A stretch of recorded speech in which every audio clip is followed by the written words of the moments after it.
Sorry I'm late, mate. You ready? Alright, let's go.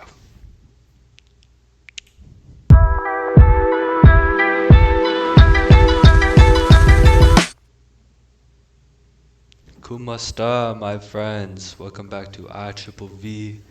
I am your host, Grandmaster Vincent, aka the Vizza. Just like Jizza, but with the V.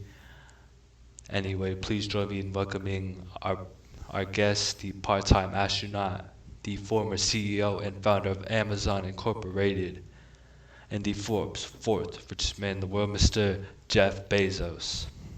It's great to have you on the show, my man. How have you been doing? You may refer to me as Mr. Haha, alright, Bezos. Jeff. Seems like you've been quite busy recently. You recently went to space, and you even gifted Dolly Parton $100 million for your annual Bezos Award for Philanthropy. Not to mention, you pledged most of your fortune to charities benefiting homelessness and global climate change. I mean, that's quite the feat, especially considering your hefty supply of assets. Now, how does a man of your stature just simply dump all of his funds away like it's Billy Bat's body in Goodfellas? It's Mr. Bezos. Anyway, yes, I just looked inside myself and I said, Mr. Bezos, you can really impact people's lives here. You have the power to aid people in the worst of circumstances, to help disparaged individuals really find a function in this world, to serve a greater purpose in this link towards success. I wanted to be the man who people thank for improving their mediocre lives. And I discussed this vision with my wife, and we unanimously decided that it was time to etch our names into people's lives, minds, and most importantly, their hearts. It's funny that you say that because your own company, Amazon, is infamous for exploiting and mistreating your employees that work in honestly horrendous conditions. I mean, you say that you want to help out the poor, but bro, you're kind of the reason that they're poor. I mean, I don't know if you're familiar with Karl Marx, but actually, from your behavior, I know you're not really a fan of Karl Marx's work.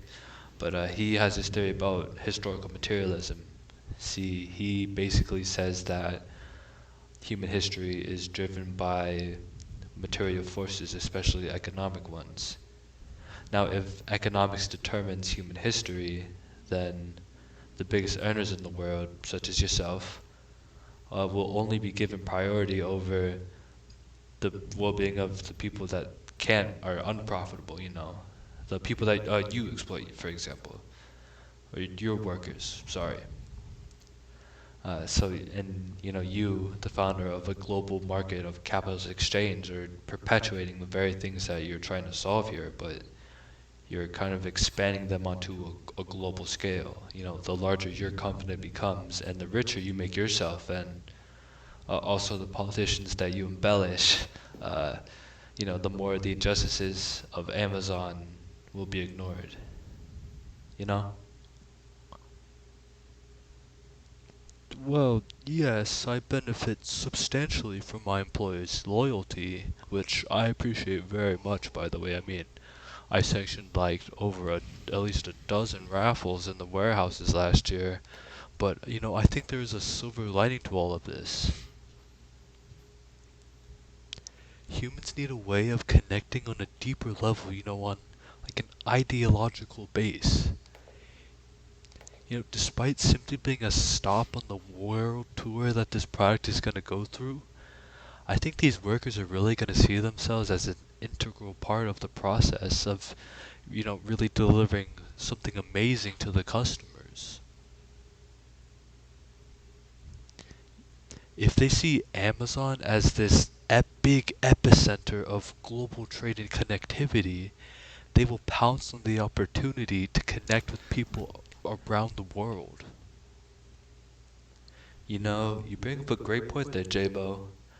Kind of reminds me of an excerpt I read from Akili Mbembe. I don't know if you're familiar with him, but basically he says that capitalism and imperialism connect the world superficially, as with this epicenter of global trade, but really, it polarizes people by the way of the socioeconomic divide. I mean, the gap just widens. This globalized trade primarily benefits the global north or the bourgeoisie, which would be you, sir, and then, but it comes at the expense of the global south, the proletariat, which is your workers. These integral workers that you talk about are merchandise more than they are people in this process. I mean, the connection is not really from person to person. It's more like the labors of a person put into a product with the person. Yeah. So I gotta ask you, like, how are we supposed to promote unity when half the world is gorging itself on the grain grown by another player just across the globe? I mean, it's not fair. They're in total different spheres of existence here. I mean, I'm not responsible for the global success of my company, nor am I at fault for the malpractice that happens on my site. I mean, my business simply gives a network for companies to connect with consumers.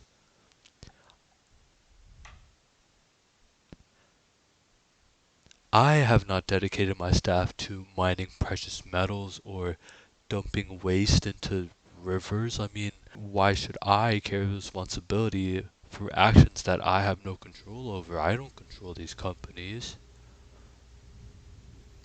That's a fair point, Jeff. I mean, I guess you yourself are not directly extracting raw materials for developing countries for your profit.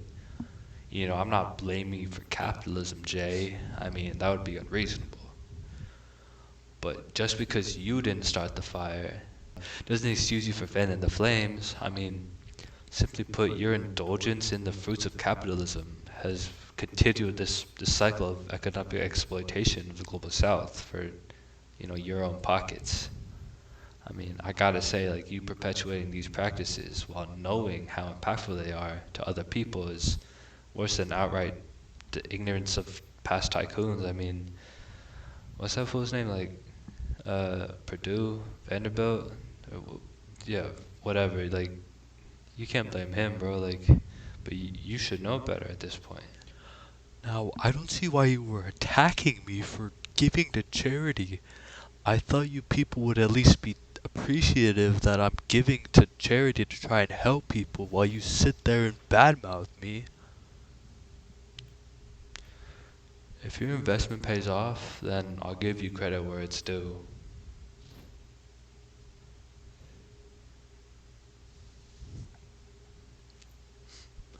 But if you really wanted to make a difference, there are improvements you could make just to your business model. I mean, take the little steps like improving your employees' pay or letting them relieve themselves on the job, which I don't know if you knew this, but that's pretty standard nowadays. But or if anything, you should just ask them what they'd like to see improved. I mean, seeing their perspective on things will help you help them to the greatest extent possible. And if that's what you're really after, you'll want to go for this. But like until then, it seems that you're doing just for this for PR sake. You ever notice how billionaires like flaunt their generosity? Like, oh, look at me, like I'm spreading my wealth, like how generous I am. Like, you're welcome. Like, nah, like that's what they call performative activism. You're doing this partially for the people who you may help or you're trying to help, but you would think twice if there's no cameras around to document it. Like, you could really just give a check for like any amount of money to the World Wildlife Fund and be like, just keep this under wraps. I don't want anybody to hear about this. But then why would you do that? Then there would be nobody to kiss your ass and put you on a pedestal. But hey, I'm no hater, man. I really hope this pans out for you. I just hope you make good on your promise to give away all your funds when you kick the bucket. You little twerp. I could buy your entire existence with one of my rings. I could buy your podcast, your school, your family. My wardrobe is full of pieces a peasant like you could never dream of. I could buy your house and turn it into my personal latrine. One call could end your entire future. You know that? I could dictate your life. Now, you could slave away for the rest of your worthless life at whatever dead end joint you end up making minimum wage, but that wouldn't even cover my power bill. Now, what's your comeback to that?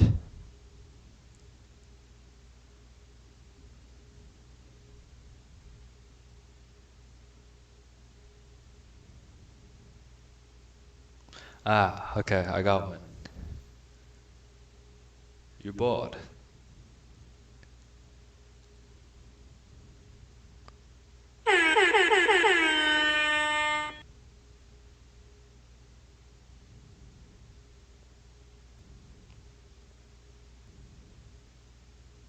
Let's go to break. Sure. Alright, folks, we're gonna take a little break. Coming back to you in two with my man Jeff the Bozo.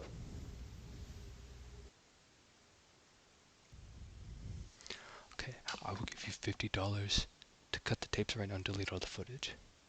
Uh, Jeff, we're still recording. $50? Like, how cheap do you think I am? 100 and a Costco club card. Cut them now. Eh, eh.